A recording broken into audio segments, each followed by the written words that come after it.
Hari ini cuplikan pembahasan tentang dakwah ilallah.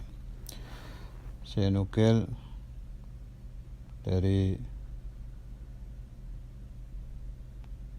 Jawahirul Anfas juz 3 min kalam al-Habib Ali bin Muhammad al-Habshi, karangan As-Sayyid Umar bin Muhammad Maula Khaila,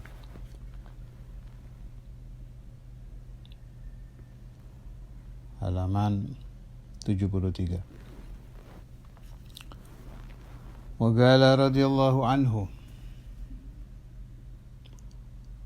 أخبرني الحبيب محمد بن عبد الله بن عمر بن يحيى قال: لما طلع الحبيب عبد الله بن عمر إلى أرض جاوة أشرق نوره على أهلها وهدى الله به أمما من الناس، وابتنت في تلك السنة 40 مسجدا في جاوة.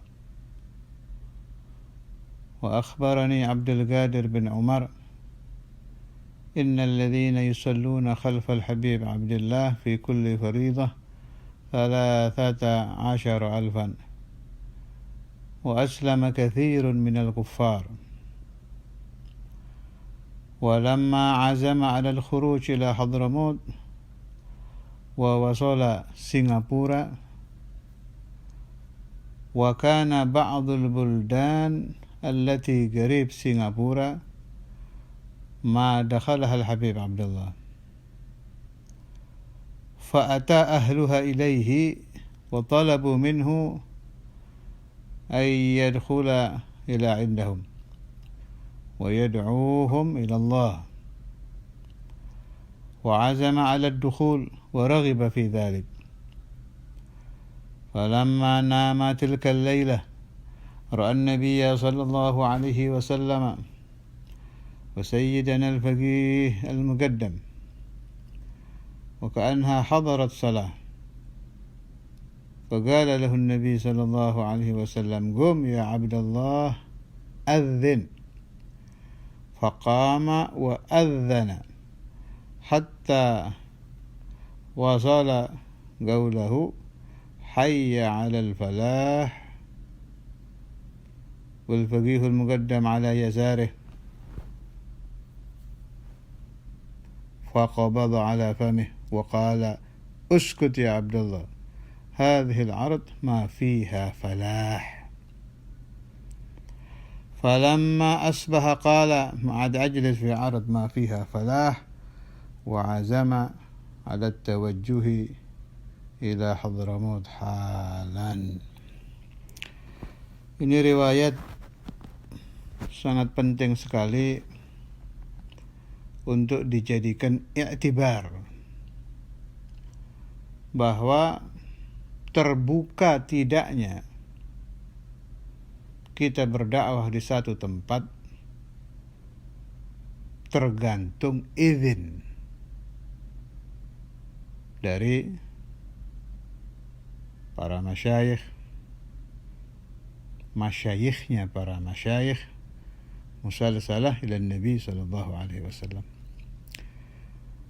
Jadi dalam riwayat ini ada seorang ulama kaliber dunia,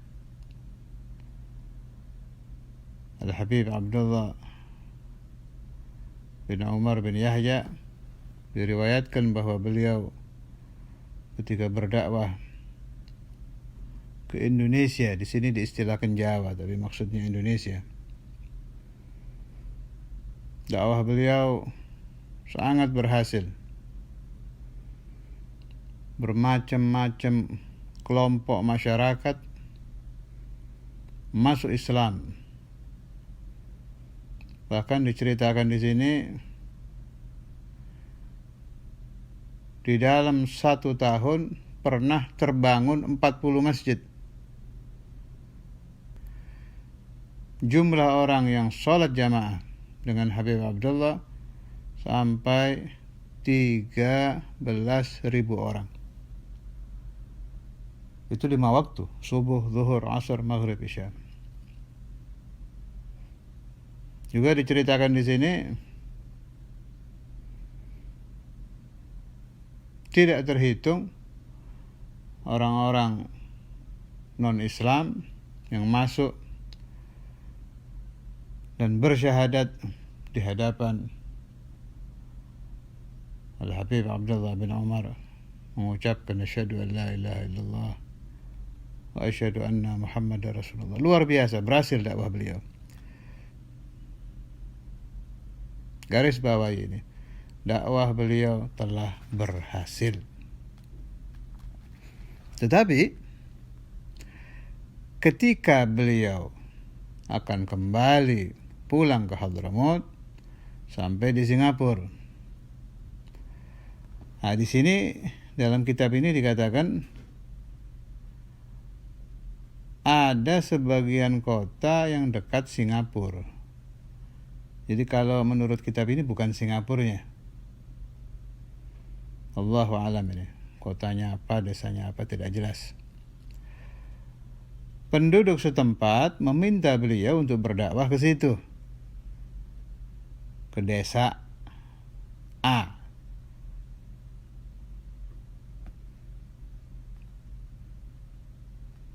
Supaya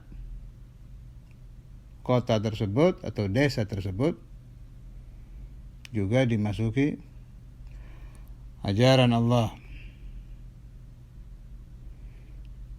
Setuju Habib Abdullah? Ya akhir, saya akan berdakwah ke sana. Ini yang perlu digarisbawahi, sangat penting, terutama untuk para khatib, para penceramah, para ustadz, para mudarris. Ketika beliau tidur malam itu, beliau bermimpi Rasulullah Sallallahu Alaihi Wasallam bersama dengan Nabi Sayyidina Al-Faqih Al-Muqaddam Muhammad bin Ali Ba'alawi. Ceritanya di dalam mimpi itu tiba waktu sholat jamaah.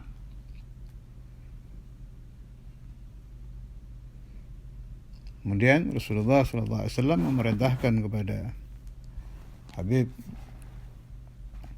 Abdullah untuk azan. Gum, ya Abdullah, azan. Disuruh azan Habib Abdullah. Azan beliau. Bangun azan. Allahu Akbar, Allahu Akbar.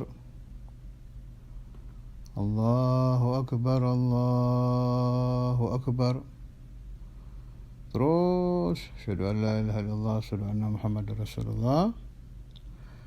Waktu sampai kalimat adzan, hayya 'alal falah, Faqih Muqaddam berada di sebelah kiri beliau. Tahu-tahu tangan Faqih Muqaddam menutup mulut Habib Abdullah. Wa qala uskut ya Abdullah, hadhihi al-'arad ma fiha falah. Jangan kau teruskan azanmu mengucapkan hayya 'alal falah. Falah itu kan keberuntungan. Jangan. Di kota ini tidak ada keberuntungan. Masya Allah. Falamma asbaha qala ma'ad ajlis fi 'arad ma fiha falah. Ketika beliau bangun, beliau tidak jadi berdakwah di kota itu dan kembali pulang ke Hadramaut. Renungan kita, sebelum itu berapa desa yang beliau berhasil berdakwah? Berapa kota ilmu beliau masuk? Bukan hanya orang dari buruk menjadi baik, dari baik menjadi lebih baik, bahkan tidak terhitung yang dari non-Islam, dari kufur, dari agama lain masuk ke dalam agama Islam. Ini satu desa tidak bisa. Ada apa di sini? Ini rahasia izin. Tidak ada izin dari Rasulullah SAW dan dari Sayyidina Al-Faqih Al-Muqaddam. Maklum bahwa Al-Habib Abdullah bin Umar adalah penganut Thariqah Alawiyah. Jelas sekali bahwa imam beliau adalah Sayyidina Al-Faqih Al-Muqaddam Muhammad bin Ali Ba'alawi.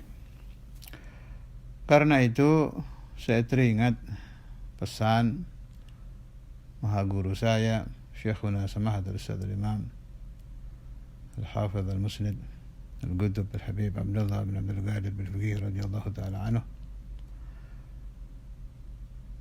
Beliau katakan, jangankan mengajar, belajar saja pakai ijazah. Jadi kata beliau, ajaztuka fit ta'allum qabla ta'lim. Itu ada. Orang mengambil ijazah untuk ta'allum, untuk belajar.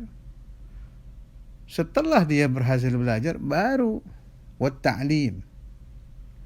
Ada lagi ijazah nashrul ilm, menyebarluaskan ilmu. Ada lagi ijazah dakwah, tabligh. Kalau yang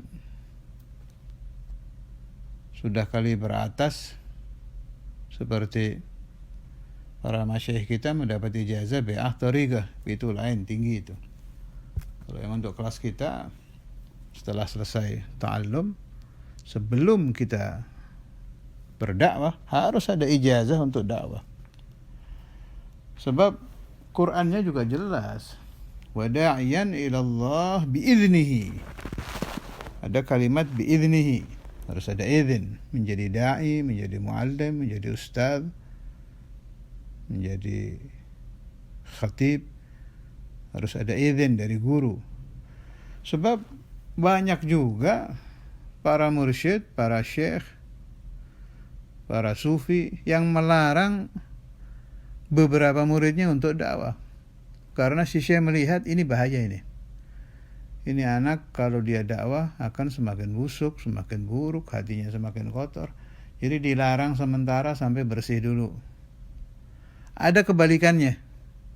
Si fulan harus mengajar. Kalau tidak mengajar, dia tidak akan menjadi baik.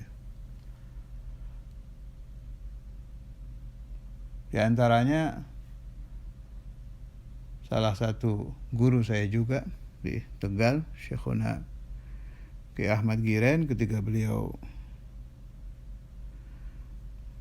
baru berhenti selesai belajar dengan Sayyidina Maulana Al-Walid Al-Habib Abdullah bin Abdul Qadir Bil-Faqih,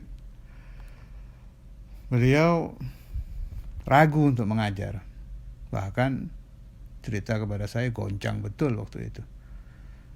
Ini yang saya ajarkan ini tauhid. Tauhid itu bahaya. Kalau bahaya dalam arti keliru, orang bisa salah faham tentang Allah. Ini bukan salah faham tentang hal-hal biasa, tentang Allah. Akhirnya waktu Sayyidina Maulana Al-Walid Al-Habib Abdullah bin Abdul Qadir Bil-Faqih berdakwah di Tegal, di Kasyaf itu Ki Ahmad dipanggil oleh Saudara Imam Habib Abdullah. Kemudian kata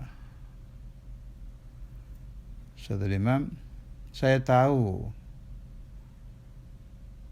ilmu kamu belum cukup, saya tahu. Tapi allimin nas allamakallah. Ajari orang, pasti Allah akan mengajari kamu. Diulang-ulang itu, allimin nas allamakallah, allimin nas allamakallah. Ajari orang, maka Allah akan mengajari kamu. Ada yang begitu. Jadi salahul murid bitta'lim ada. Si murid menjadi baik dengan dia istiqamah mengajar. Ada yang salahul murid bitta'allum, meskipun sudah pintar, belajar aja terus. Sampai bersih dulu, baru gurunya lihat sudah bersih, baru disuruh mengajar. Saya dapat riwayat juga, saya lupa siapa yang bercerita, tapi riwayatnya saya masih ingat, bahwa Al-Allamah Alimul Madinah Al-Munawwarah Al-Habib Zain bin Sumaid Allah Ta'ala Amrah, itu di antara asbab beliau menjadi sangat alim itu karena disuruh mengajar oleh guru beliau sekaligus mertua beliau Habib Muhammad Al-Haddar di Baydha. Bertahun-tahun disuruh mengajar terus sampai terbuka, tambah lama tambah alim. Juga kejadian seseorang kiai, saya dapat riwayat juga di Jawa Tengah juga ini, saya tidak sebut namanya sebab saya agak lupa nama yang memberi nasihat, sebut sajalah Kiai Fulan. Mirip ceritanya Kiai Ahmad tadi, agak ragu itu. Akhirnya dipanggil oleh satu kiai yang arif billah. Beliau katakan, kamu harus mengajar, nanti terbuka. Dilaksanakan oleh si ustadz ini, pesan si wali ini. Betul, begitu mulai mengajar kitab, setiap mengajar terbuka. Maksudnya terbuka itu pemahaman tentang ilmu kitab ya tambah gamblang, pemahaman tentang perjalanan menuju Allah Subhanahu wa taala juga tambah terang gitu. Jadi untuk ta'limnya ya dipenuhi cahaya, untuk suluknya juga dipenuhi cahaya. Kenapa? Bi'idnihi. Ini izin.